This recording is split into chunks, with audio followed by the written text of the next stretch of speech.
All right, good afternoon, everyone. It is 3 o'clock, and we will call the regularly scheduled Hutchinson Utilities Commission meeting to order. First item is the declaration of conflict of interest. Anything to declare? None here? No. All right, we'll move straight to the consent agenda, the approval of the minutes, and ratification and payment of bills. Motion to approve. I'll second. All right, motion by Matt and second by Tom. All in favor signify by saying aye. Aye. Any opposed? Motion carries. And we'll go to the financial statements. Not a lot to add. The electric, you'll see, was down. Net loss was up, I guess. But most of it had to do with transmissions up, which we budgeted for. We knew that. Purchase power increased a lot. And then operating expenses were up. And that was because we took some cylinder heads out of inventory for units 6 and 7. That would pretty much ate up that 60,000. Other than that, the PCA, we got 160,000 in additional income compared to last year because we did not have a PCA a year ago. And gas side's pretty relatively the same, so I don't really have anything to mention on the gas side. Anything to add, Jeremy? Yeah, only a couple other things, just kind of highlight some things. So when you look at both the electric and the gas side, when you look at the customer's revenue, you'll see that they're both up this year, year to date in 2026 over 25. And if you really look at what's making up most of that increase, it's going to be our power cost mechanism or fuel cost mechanisms. So on the electric side, when you look, we're up 674,000 in revenue through March of this year. 70% of that's coming from the increase in what we're charging a PCA on. So when you look at the notes down below, as kind of Jared alluded to, we've collected $621,000 in a power cost adjustment already this year through March. Last year we were at only just under 152,000, so that's a difference of about 470,000. So 70% of that 674 is really just that mechanism working. So why I bring that up is we've had some rate increases that we put in place over the 3 years. Our last rate increase was in 2025 in October. And so these increases that you're seeing year over year now are really predominantly going to be due to these mechanisms because of our cost of power supply. Same thing on the gas side, we have over $1 million in increased revenue, but almost 89% of that is basically the difference in the fuel cost adjustment. So last year we had a lot of credits. We gave back over $1 million in credits back to our customers in 2025. We're not going to be doing that this year. And of course, January started off bad anyway with the storm. And so the difference between credits through last year of 354,000 in credits to what we've actually charged in a fuel cost adjustment this year of 556, that's a difference of 911,000 already in the first quarter, and that makes up pretty much all of that $1 million in revenue. So you can see that's becoming a bigger piece of the equation on the revenue side more than the retail rate and consumption changes. The other piece I just wanted to highlight in the notes down there is I put a little sentence in there. It's in the last kind of paragraph where we're talking about our power cost adjustments. I added in basically what it says the 3-month average PCA is a penny now, 0.01. I'm going to put that in there, and we've talked a little bit about it in the past. For some of you guys have been around through several cost of service studies. Usually what kind of the litmus test is when it comes to power cost adjustments is when that power cost adjustment starts becoming a penny or more on average, that should give an indication to staff and the board that your retail rates are not set high enough to cover your costs of operating and that you're relying too much on the power cost adjustment to make up that additional revenue. So we've been watching it every year. I trend it every year. We've typically been about a half a penny, which is right in acceptable ranges as far as what our retail rates have been relative to what we're collecting in revenue from that power cost adjustment. But as you guys kind of know, as we've talked about setting the 2026 budget, that our wholesale costs are significantly going up, our transmission costs are significantly going up. And the only way that we're really right now collecting those incremental costs is by the power cost adjustment. So I'll keep that on there throughout this year as we get towards the later fall, because that will play into what we're seeing in the cost of service study and where that's at. I anticipate that's gonna be some, so we had, I think February was a little over about 1.3 cents that we were adding on to a kilowatt hour, and the other two were around 7/10 of a penny. So it's averaging at 1. It will start to tick up in the summer when our wholesale rates increase, and usually our transmission costs become more expensive in the summer because of congestion and So transmission. transmission's the biggest reason for that, right? Both transmission and the wholesale. If you remember, our wholesale supplier increased their rates just under 5%, so that added about $560,000 to our wholesale budget. So I would say the biggest increase would be the transmission, assuming, but the wholesale power is also a significant factor in that Just as well. that Yep. huge jump in transmission, I mean, it's 55% versus same time last year, Yeah. so higher. Otherwise, year-to-date trending consumption, we're actually behind on both sides for the most part. Electric's up 1.4, but if you really look at, there's one class, this large general, that's carrying all the other classes. Every other class is actually trending behind on the electricity side of things as well.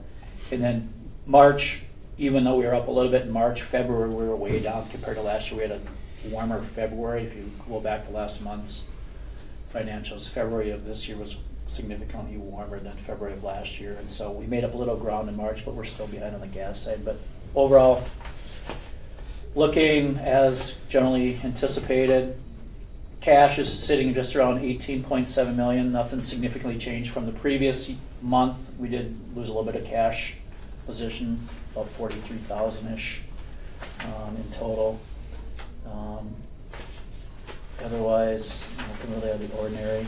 And then I just went back and looked at our investments. You know, when you look at our financials, you can see our interest earnings are down again, so that's playing into some of that as well.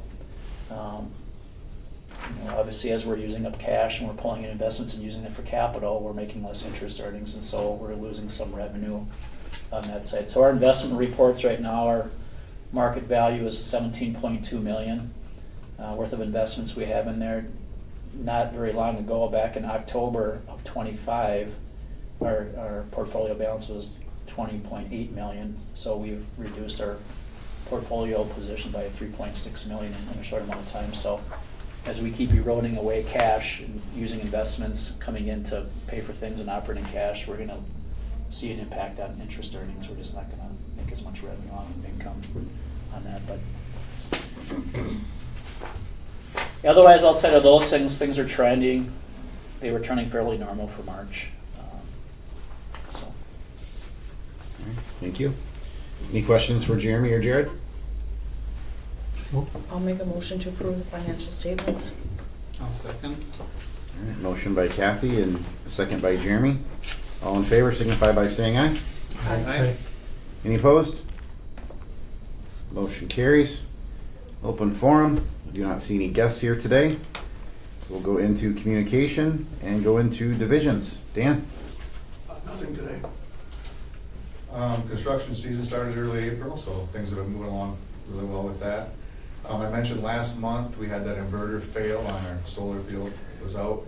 That's since been replaced this month. It was warranted, so the only cost for that was the labor. So that's up and running, and it's, knock on wood, been running good ever since. So. I saw they were out disconnecting power for the motel yesterday. Yeah, so we had to, so that project, we were originally gonna try to keep that transformer where it was, but it just didn't work out, so we were able to then relocate it into a manhole and kind of do some work there. So we finished that up today and ready for them to start the destruction. So. Okay. You want to know where the solar's at? Our solar projects, where is that at? Oh, and all, yes. So yeah, that's completed. Then our solar from the grant program, one company, Apadana, started with our two buildings that they're doing, which is our inventory building and our cold storage. Their panels were delayed till May, but they got the racking all done. Cedar Creek is starting on our building here next week. They'll be starting working on this building, and they'll do everything at once because their panels are here. And Ziegler, which is doing our plant 2, probably will not start till, sounds like they're pushed until probably July or August. So those all those, the 14 city projects in R4 are moving along. Are you assisting the city with theirs? I would say Mike Stifter is more assisting us because they're doing a lot of the work, Mike is, because all of them went through the city. Okay. Yeah, so he's been doing a lot of legwork. Mike's been very involved and very helpful. So, yeah, but we all, obviously we're together on it, but Mike's been doing a lot of the legwork. Yep. Okay. Thank you very much. Mike? The week of May 11th, GE is going to be on site to remove Unit 1. So just been working on all the things on our end to make sure everything's lined up on the things that we need to have ready to go. And then Jeremy and I have been working on some investigating on the cooling tower pipes down at Plant 1. Trying to see if we can get some things lined up with Fagan and HDR and Brown Intertech here in the next couple of weeks to investigate that further. So that's all I have. Okay, thank you. Jared? I don't have anything that can piggyback on Mike's thing. As I talked to insurance today, and they did not think it would be recoverable under our insurance unless it was water damage, like something was damaged due to water. But he would look at our documents to help us figure out what kind of insurance the contractor might have had. So I'm gonna get him all that stuff and go from there. Okay. That's all I have. All right. Jeremy, anything on the gas side? No, things are kind of moving along, just kind of wrapping up these contracts that are in here. Byron did not have any really major things for discussion this week. Projects are going like Dave said, so that's happening on the gas side as well. He does anticipate coming forward next month, I think, with some stuff for permitting the second phase of the pipeline coming through that, going through the DNR, through the water body. So he's still working through that, trying to get that kind of finalized so they can get that ready to stage that project coming up here. So, and the audit's coming up for natural gas. Yep, the 18th. The 18th. So Byron and staff have been working on, and our consulting firm are working on prepping for the MinOps audit. So he's been working on that stuff, and then we probably will have the operating agreement for Fairfax probably coming forward next month as well. I've been in some communication about just tweaking that contract and making sure we're clear on what our responsibility is for maintaining some of Fairfax's equipment, what they're going to do, and essentially what New All may do. So we're cleaning up that arrangement as well. And Mark and I have been involved in that draft contract, so I know he's already looked at it, offered some suggestions, and I'll take a look at it. So there should be a few things coming forward from Byron next month. So Good. All right, Angie? I've just been working on the compensation study, hopefully to get information out to the surrounding utilities, different utilities, about 15 or so different utilities, and then all that information will be compiled, and hopefully we'll get results by August timeframe. Okay. And you saw the welder position posted? Yes, we still have that posted as well, thank you, and that closes next Monday. Okay. Yep, so we've been getting a few applicants, so I think we're up to about 8 right now, so Good. that's cool, yep. All right. Thank you. Yep. Mark, anything from you? Nothing today. All right. Quiet legal's good. Right. so far, All right, back to you, Jeremy. not a lot of things. I gave you guys an update, such an update, some of the projects that I'm working on. Obviously, I'll be spending more time on the cooling tower project, and over the next several days, week, I'll have to go through that bid document in detail and start jotting notes down and putting together some information. Mark and I have been having some conversations about where we potentially go with that project, and then coordinating with Mike, just keeping that piece moving forward. So I'll be focusing on that here for a while. On that cost of service study, stuff is going fine. I reached out to those guys to see how things were going, if they need any information, and they said, no, we've got everything we need to from you guys, and so we're just working through the modeling.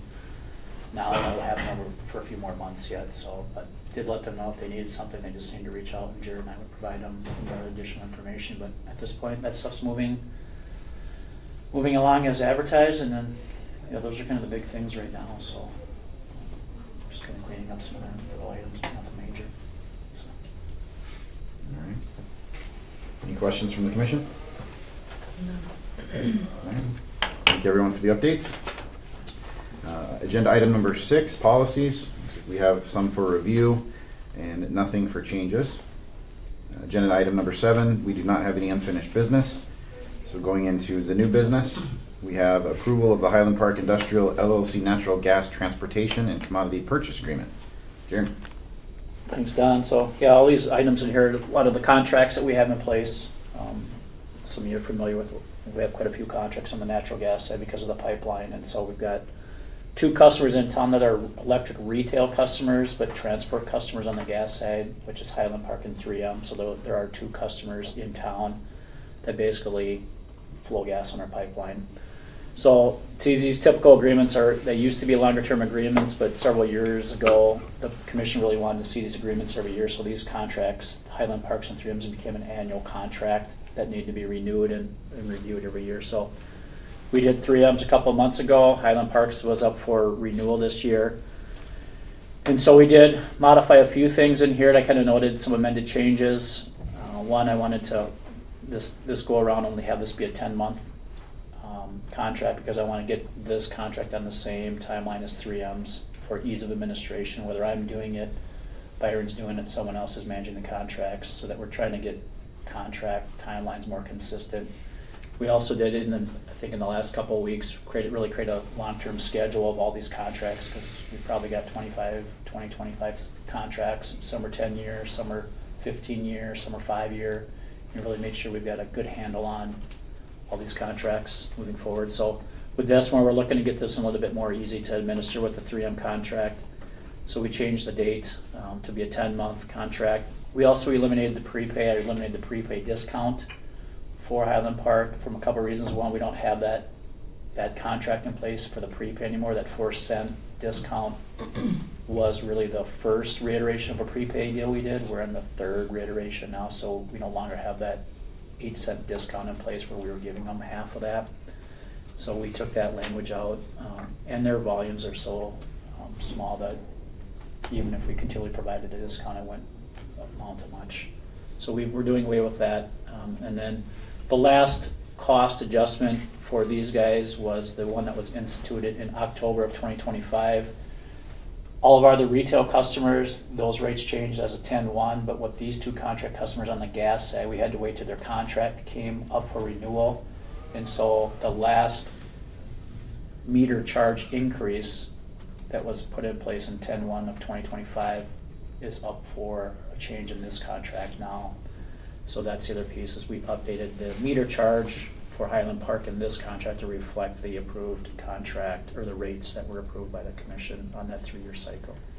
Everything else is pretty much the straight language. There's a little bit of cleanup, just identifying that they're using first of the month index pricing for all their gas, but they do have the option to change over time. But for ease of how they're administering their gas flow, it's just easy for them, because they don't really have anyone designated internally to monitor their gas flows and monitor the market prices, and so they just go with the first of the month pricing. So we just cleaned up a little bit of language there, but otherwise it's pretty much a straightforward contract that we're doing, and that generates about $66,000 a year as a transport customer on the pipeline. Thank you, Jeremy. Any questions? None here. Look for a motion from the commission. A motion to approve. I'll second. Okay, motion from Tom, second by Matt, to approve the Highland Park Industrial Agreement. All in favor signify by saying aye. Aye. Any opposed? Motion carries.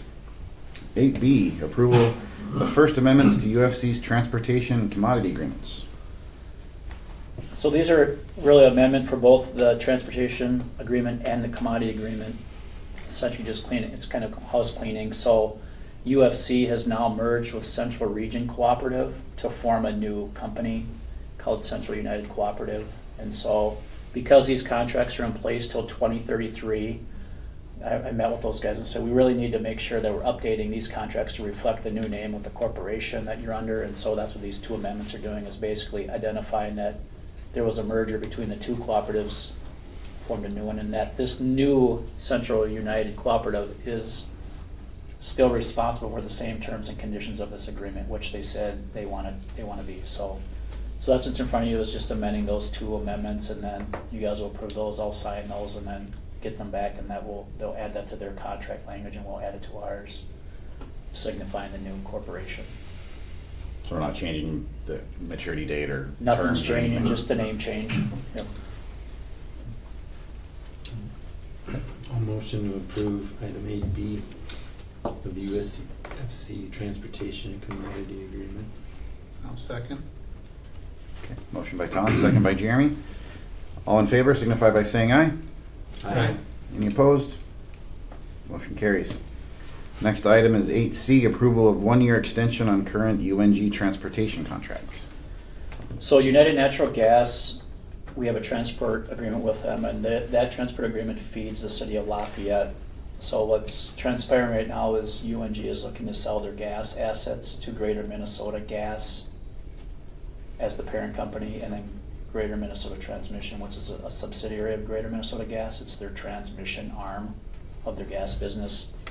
So instead of going through and crafting a whole new contract, there's a provision in our contract that allows these contracts to just continually be extended until, if it's mutually agreed upon by both parties. And so just for ease of this agreement, because we're not sure when this whole merger is going to happen, it could happen in 5 months, it could happen in a year, it could happen in 4 months. I just said, if you can provide us, based on the section of our contract, a letter stating that you want to extend this current agreement with the current arrangement for a 1-year extension, I'll have the commission approve it. That way, we'll have it in place this, as the existing agreement lays out now. And at such point that the merger actually happens, then we'll terminate this contract, and I already have a new contract ready to go with Greater Minnesota Gas, Greater Minnesota Transmission. They reviewed it, they're okay with it. So at the time the merger and the final acquisition happens, we'll end this contract, and I will bring forward a new contract with Greater Minnesota Gas. And that one will probably be a 10 or 15-year agreement. And they're also looking to add some capacity on the pipeline, because they also have some other communities that they're looking to add to their system. But they do need our transmission line to get the gas to their infrastructure. And so just asking for the commission to approve a 1-year extension on this agreement to allow that to happen. And because Greater Minnesota Gas, Greater Minnesota Transmission is regulated by the PUC, it needs to go through the Minnesota PUC Public Utility Commission process, which is what's going to take a while. They're hoping it'll be done by the end of the year, is what their timeline is and what they're working towards, but it could be sooner, it could be further back. So we thought this 1-year extension should give them enough time, even if it goes a little bit in the beginning of next year, that this contract should still be in place long enough where I wouldn't have to come back and have you extend another, 3 months or 6 months, whatever the case would be. So. All right, thank you. Any questions? I'll make a motion to approve the 1-year extension on current UNG transportation contract. I'll second. Motion by Kathy and second by Matt. All in favor signify by saying aye. Aye. Any opposed? That also passed. 8D, approval of the Fairfax Interconnect Agreement. So this is an agreement we've had in place for a long time. We didn't necessarily have it in the name of City of Fairfax, so as we went back and looked at things, New Ulm was kind of the main agency for Fairfax when those interconnect stations got put in place after we built the pipeline. So New Ulm has been taking care of not only New Ulm's interconnect station, but also Fairfax's interconnect station. Well, New Ulm reached out and said, we no longer want to take care of both. We really want you to have a separate agreement with Fairfax. And so this agreement is basically putting in place that, hey, your agreement on the interconnect station is now with us. They're no longer New Ulm going to be kind of your agent for that. So it basically lays out the same type of information you see in most of our other interconnect stations. It lays out really the custody transfer point of the equipment. So within the interconnect station, at a certain point, this is our equipment. After this point, it's your equipment. And so then you need to decide who's going to monitor and manage your equipment and maintain it. And we obviously manage and maintain our own equipment. So it lays out the custody transfer point. It lays out the equipment that's going to be in these interconnect stations. And really the basis of these interconnect agreements are you have to have an interconnect agreement in order to get gas to your system. And so it spells out and lays out some of the locations of the interconnect station and who has rights to easements, and if things need to be built to add on to an interconnect station or equipment needs to change, it talks about who's responsible for those types of things. Typically under all these interconnect agreements, we're charging a monthly fee to maintain equipment, maintain the monitoring systems and the metering equipment, because we're the ones ultimately responsible for measuring the flow of the gas coming off of our pipeline. And so we measure the flow, we provide that information to New Ulm, who's still doing their commodities side.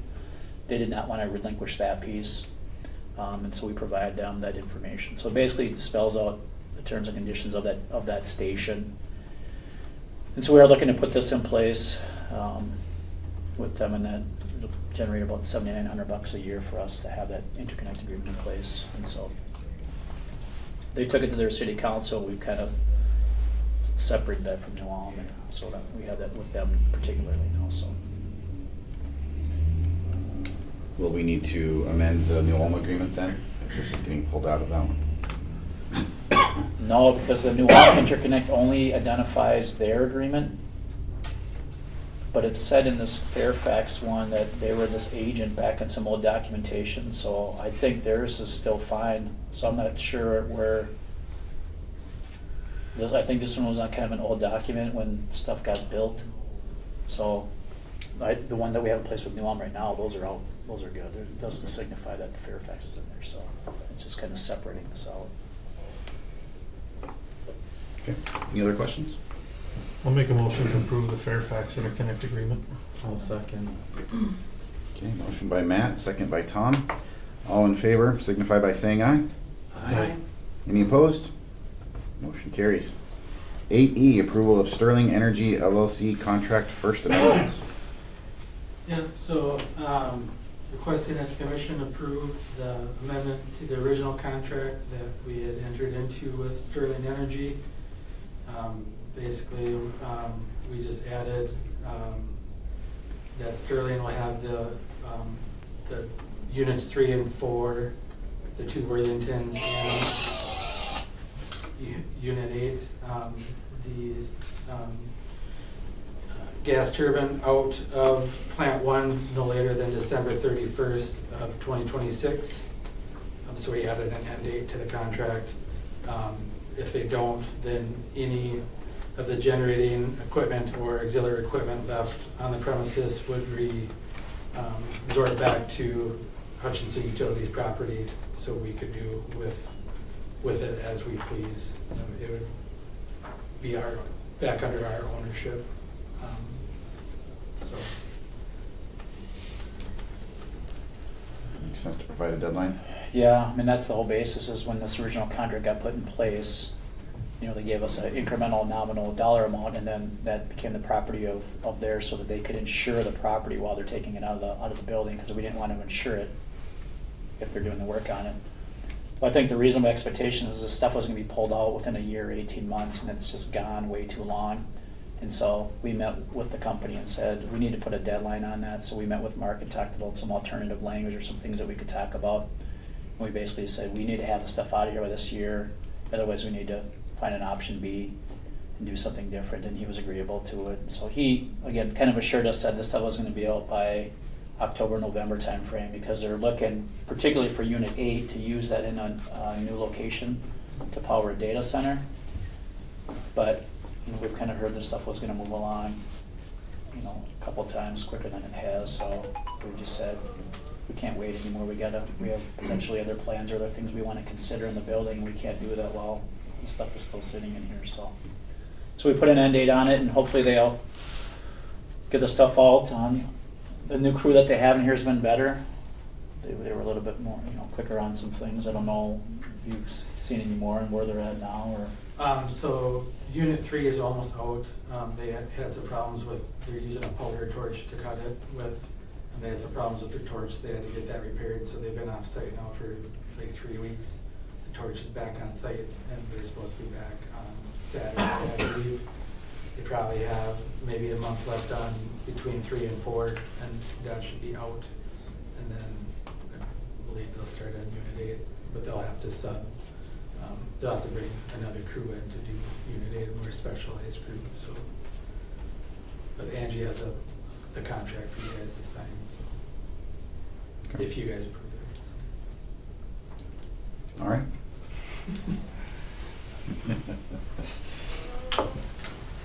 All right. Any questions? Care to make a motion? I'll make a motion to approve item 8E, Sterling Energy LLC First Amendment contract.